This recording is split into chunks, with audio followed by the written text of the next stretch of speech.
ទីក្រុងតេហេរ៉ានប្រទេសអ៊ីរ៉ង់បានប្រកាសការពន្យាពេលមិនព្រមចរចាដើម្បីបើកច្រកសមុទ្រហូម៉ូសរហូតដល់ឆ្នាំ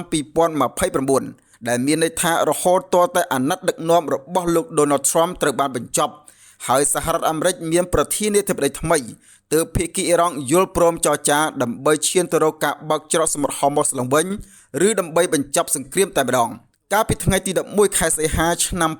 2026នេះប្រភពព័ត៌មានពីមន្ត្រីជាន់ខ្ពស់របស់អ៊ីរ៉ង់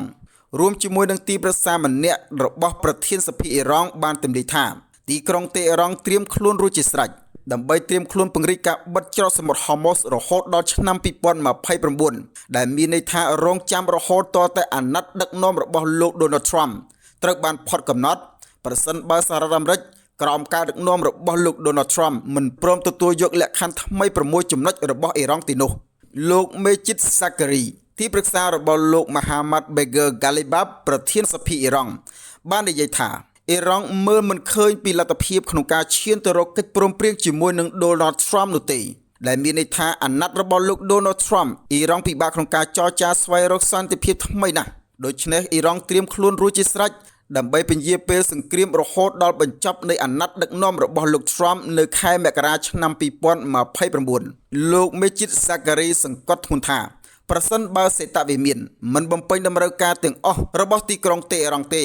កងទ័ពអ៊ីរ៉ង់នឹងបន្តវាយប្រហារទប់ទល់ជាមួយនឹងកងទ័ពអាមេរិករហូតមិនព្រមចុះចាញ់និងមិនព្រមបើកច្រកសមុទ្រហូម៉ូសនោះទេលោកសង្កត់ធ្ងន់ទៀតថាលក្ខខណ្ឌនៅក្នុងការទាមទាររបស់អ៊ីរ៉ង់មាន6ចំណុចថ្មី